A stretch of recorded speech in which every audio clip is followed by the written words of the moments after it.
Okay, so this was round 5 of the event. Um,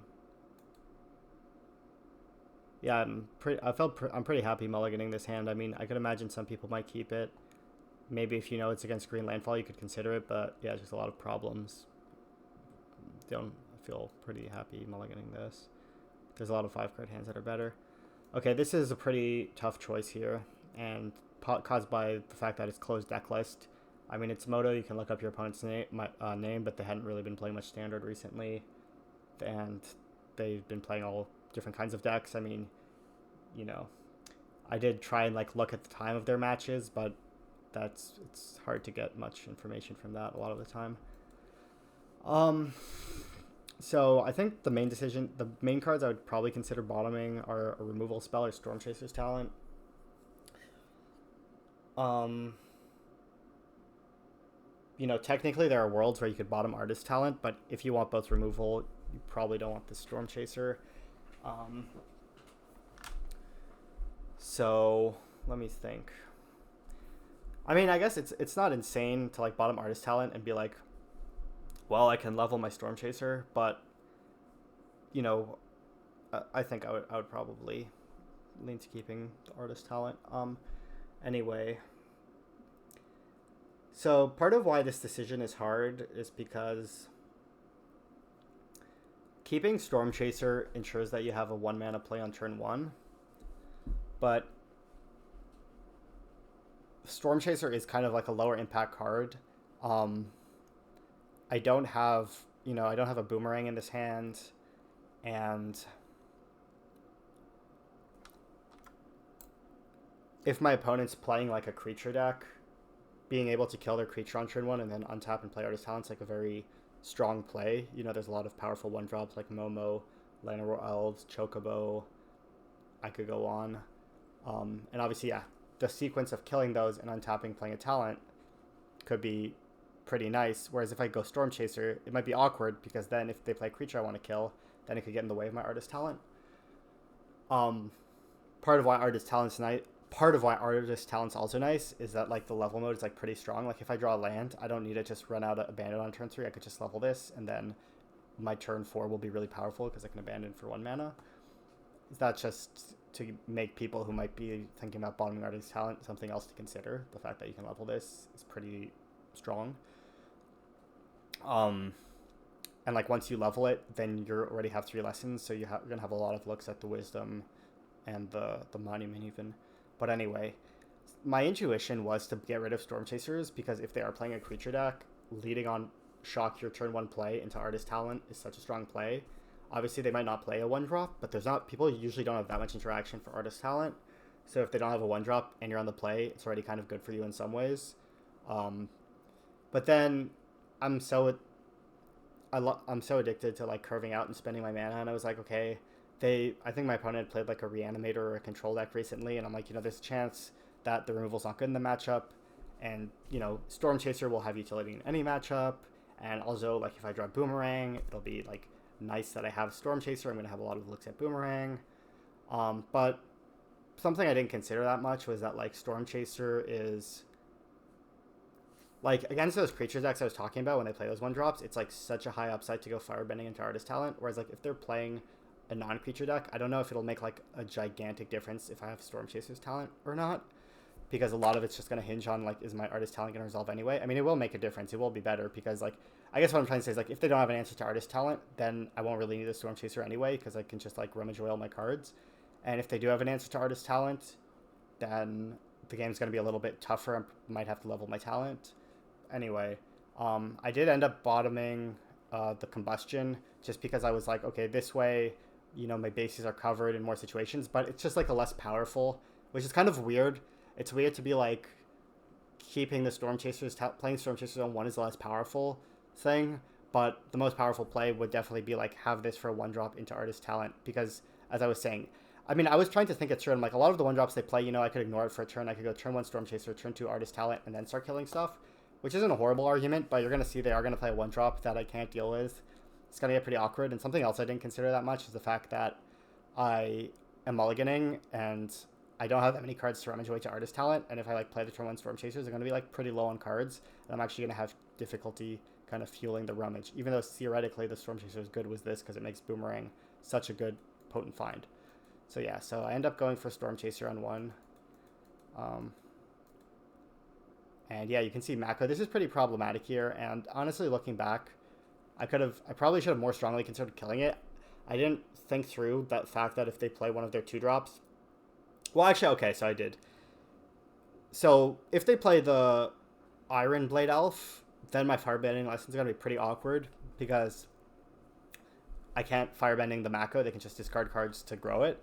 But I was like, if they play the Red-White 2-drop, then I can still Firebending the Flying 2-1, and if they play Cool But Rude, I can still shock it. I was hesitant to play Grand because this is when I realized that I didn't have that many cards in hand for Artist Talent, and I'm like, okay, maybe it'll be a good play to get my Artist Talent down now, and then I can rummage away the Grand. And like I might not, like I'm kind of far from the discount in a few ways because like I'm missing a lesson, but also like my mana situation might be awkward if that makes sense. Like I might not be able to leverage the discount well because I'm just low on cards. Is basically what I'm saying. So yeah, I was like, okay, I'll just get the Artist Talent going. If they play the but I might not have realized how awkward it would be if they play the 3-1. And maybe I overrated the fact that I was like, part of what's awkward here is that I might miss a land next turn. So I'm like, if I play Artist Talent, it gives me a better chance to hit a land. But that might have been wrong. That might have been the wrong logic. Like I could have even potentially discarded the Artist Talent to the Grand or something like that and played more towards Wisdom and such stuff. So yeah, they end up playing the Iron Shield Elf, and it's pretty bad for me. I abandoned because I feel like I have to hit a land. Discard the Gran. You could argue if you want to discard the Firebending, it might have been a better discard. Because I have a few islands in my deck, so I could cast it and it can like block a thing. I don't know honestly exactly what I was thinking at this point. what my logic was. Well, I guess I can technically like block one of their guy and then Firebending it. Or whatever, but I guess I'm gonna block this. Anyway, it is kind of a close choice. And maybe I should have considered the Grand more than I did, honestly. Especially with this monument here. But anyway, discard the Quench is pretty easy here. I miss on a land. Yeah, so they discard that. Make sure it doesn't fast forward too much. Okay, so I can't Combustion their... Well, so if I Combustion the Mako, they can discard 3 cards and save it. Maybe I can still do it, but making them discard 3 cards didn't seem like that strong because we're missing lands and they're going to draw for a turn. So if I make them discard 3 cards, so I would go like Combustion, target the Mako, discard Abandoned Attachments, I guess. I guess I would tap this, and then they would swing for 6, so I would take 6. Like, maybe that was a fine play. I did think, like, okay, I kind of want to hit my lands, but maybe I couldn't really afford to. I guess the plan, what I was thinking I could do, so, like, if I Boomerang this, then next turn I could, like, Combustion the Mako and they can't grow it anymore. But that's honestly a pretty inefficient play all around. I think, like, intuitively, I kind of want to just go Combustion the Mako. Well, I guess so. Let me see. This is why it gets tricky. Combustion the Mako. They discard 3 cards. Go to 3 cards in hand. Part of the problem is combustioning the Mako is then I use up my combustion. Anyway. I'm not being too clear here. So basically the choice is if you like go to combustion the Mako. I mean, you could do it now, I guess, technically. I guess maybe then you could high roll a land. So if they discard 3 cards, you could Boomerang the Mako. I was thinking you might want to do it on their upkeep because you save 4 life. I mean, that is a pretty big deal. You are literally dead. Like, if you combustion this now and you don't draw land, I'm pretty sure you probably just die. 6 plus 10. Yeah, you're, like, exactly dead. But, you know, they might not go all in on the Mako, honestly. So maybe that's kind of a play where you could be like, you know... I mean, they did know that you miss a land drop next turn. But that's definitely, like, a small thing to consider is that the opponent, like, maybe they won't go all in protecting the Mako. Though it is, like, pretty good value. Like, missing their land drops, and like even if I bounce this, it's like not that bad for them because then they get a card back. Um, so I do feel like there's a solid chance they would just go all in protecting it. But that is technically a line. You could combustion it. They discard 3 cards, hope to draw a land, and then you can boomerang it. And then they're gonna untap, and they're gonna have 4 cards in their hand, including Mako. See, that was what kind of concerned me about that kind of stuff, is that I felt like they could just play the Mako and still have a bunch of cards anyway. But maybe I wasn't thinking about like the fact that they might need to cast their cards or stuff like that. But yeah, I remember I ended up choosing to go like boomerang this, firebending this, and then my plan was like I'm just gonna combustion it again and hope it works. I mean, it didn't seem like that high of a win rate plan, but like maybe I can find a wisdom or something, and I don't know. So yeah, here it was kind of close again. Like I have the choice to discard Monument or not, and I just thought I was gonna be dead if I cast Monument. So I was like, I'll just look for Wisdom, which I don't know if it was a good move or not, or like Boomerang works well because I can Boomerang my own Storm Chaser. But they end up getting the Iron Shield Elf back, and then here I guess it's pretty straightforward. I just Boomerang my Storm Chaser and kill this. Can't really target these guys, and bouncing their guys seems like a bad play. I really need to draw cards, so yeah, I discarded the Firebending. Get some cards going. Yeah, discarded the Abandon because I can block here. And just like try and hope that I draw an Accumulate Wisdom. Honestly, I don't like this. I don't know what I was thinking here. I remember thinking like, oh, I'm just going to hope to untap and draw everything, but this turns off my rummaging. I probably thought I was like giga far behind, but it wasn't that horrible. Like the Grand Rain's pretty bad because it can't block anything, and the discount's not doing me that much of a benefit. So I think I tripped myself up here a bit. I don't think I would do that play again, looking back. But they do hex it, so it kind of like works out for me, I guess, because if they played the Mako, it would have been bad for me too. So it doesn't really work out that badly for me. And for some reason they trade. I mean, I don't know if they misclicked. It must be a misclick. So yeah, just level, get back Boomerang. So yeah, they do offense. Okay. Yeah, I tried to go for my own Storm Chaser. I could have bounced their Mako on us, the Moon Shadow. I didn't realize that I was just dead here, to be honest. It does only draw me 1 less card, No. They're running low on ways to discard, and I do have this Agnicella, so it could have maybe been a consideration to just go bounce their thing, but it's a pretty bad spot anyway, so I was just trying to draw something. Also, I guess it's not that bad because this gets me an extra rummage, so actually, yeah, it's me even more looks at spells. But I don't find anything, so I end up dying. So we can go to the next game here.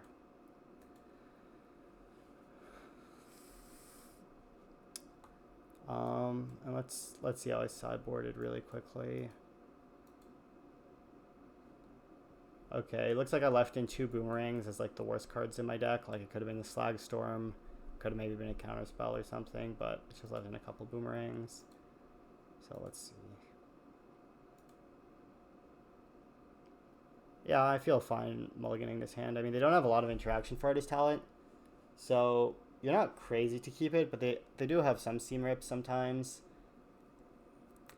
It is tough. Like, maybe I could keep this, but like boomeranging the first play is kind of awkward in some ways because I'm not, they can just replay it obviously, and I'm not doing anything turn 1. But I could see keeping this. Kind of depends the amount of seam rips and duresses they have.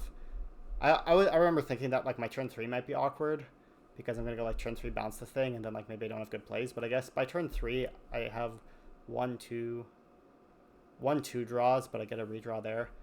So I think it's not insane to keep this hand, but I did mull it. Okay, this was another critical choice on what to bottom here. I mean, I think the options are like a 3-drop, basically anything. Like I think it could be a land, I think it could be a wisdom, and it could be one of these 3 drops. Looking back, I think maybe like something I've realized with some of these low land count decks, which is kind of a weird thing to say, but like when your deck plays like 22 or a low amount of lands, it makes a little sense a lot of time on the mulligan to keep 4 spells, 2 lands. But something I noticed with myself is a lot of times I want to keep 3 spells, 3 lands because I'm like, oh, I don't want to have to look for my third land. It's my third land. I had 3 Rals in my deck, so I remember. So I was thinking, oh yeah, I'll just like try and like, I don't want to like wisdom into a land, but there is like a certain logic of like, if I keep this hand and I like if I bottom a land, that means that I'm like drawing a spell, if that makes sense. And the spell could be pretty good because I have these like wisdoms to lessen me up. So, and well, I don't know. I guess it might be kind of ambitious to say bottom a land, but they're like, it's something I think when you go through the lens of like, oh, this deck plays 22 lands. Okay. Maybe I want 4 spells, 2 lands, but obviously these are kind of expensive spells. Like it's 2 anticipates and like a couple 3 drops. Um, looking back, it does seem like it would make some sense to me to potentially bottom the wisdom because you go, um, turn 3 monument, turn 4 barrage. I mean, that is pretty slow. That's definitely pretty slow. But could be the best option. Um, I remember like part of what I was thinking here was like if I go turn 2 wisdom and then I go turn 3 barrage, then like the barrage could discard a lesson and then I have 2 lessons in the yard and then this wisdom's online. And then this way I can spend my turn 3 casting a barrage rather than casting a monument. But yeah, I remember I ended up bottoming the monument. Also, because something else I was thinking was like I can look for Ral this way. Like I have 3 lands. I can just try and find Ral, find lessons. But honestly, I think it's pretty tough looking back. Because after the game, I remember thinking, yeah, I probably should have bottomed the land. Because like, why am I doing 3 spells, 3 lands if I'm playing 22 lands in my deck? And there's like a certain logic of like, it is like pretty bad for me if I draw land the way that I sequenced what I was doing here, if that makes sense. Because like this really doesn't want to discard a land, and if I don't find a Ral, it's pretty bad. But I remember thinking, I'm like, oh, I have 6 looks at a Ral, so I have a pretty good chance to find it. But I definitely think that's like a pretty hard choice. And if I was playing again, I'm honestly not 100% sure what I would bottom. It does kind of make sense to me to like to like bottom the wisdom and be like, okay, I'm just gonna play monument and hope that I untap and go from there. But at the same time, I do see the logic I was thinking of like, I'm not that far from 3 lessons, but it is like pretty, because I'm like, this can find a lesson and I'm gonna get like a bunch of draw steps and then I can play this and yeah, then I can spend the turn barraging. But yeah, there's also the idea of like just bottom the land, keep all the spells, and then because of the 22 land thing, which might sound like a weird argument, but it would be like that way on turn 2 if I draw a land, then yeah. Anyway, so okay, they do that, and then yeah, here I get really punished obviously for bottoming the monument because if I had monument, I could just cast Gran here, but I just pass because I'm like I'll just cast my wisdom next turn I can double spell. They play this. I'm like mauling pretty hard. Okay, so yeah, I took monument, which makes a lot of sense. Then it feels obviously kind of troll that I bottomed the monument and then it's just use a cantrip to find it. Obviously things that change if they play Ghost Vacuum. And here, yeah, I just play a Gran, I'm pretty sure. Or what's happening? Oh, I play a monument. Okay. Hmm.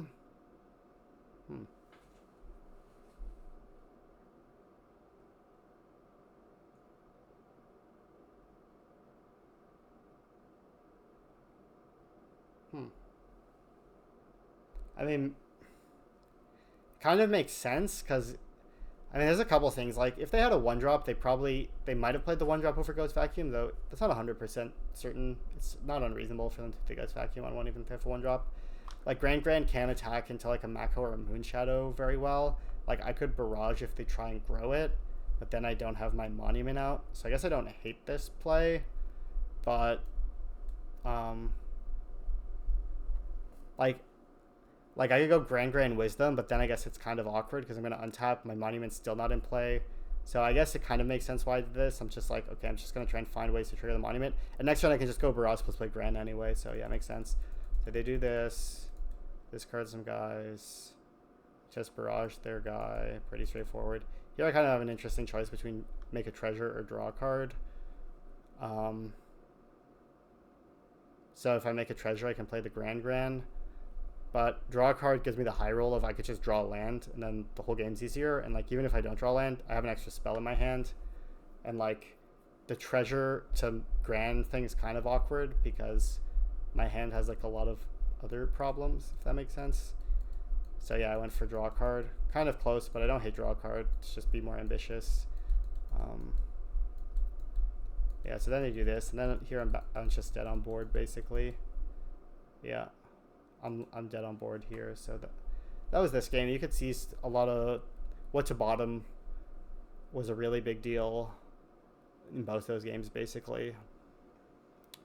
It was pretty hard to think it through. Like even now, some of these decisions I find it's pretty hard to analyze the key components. I mean, I guess that's supposed to be the point of this. I'm supposed to try to break down and find a good analysis, but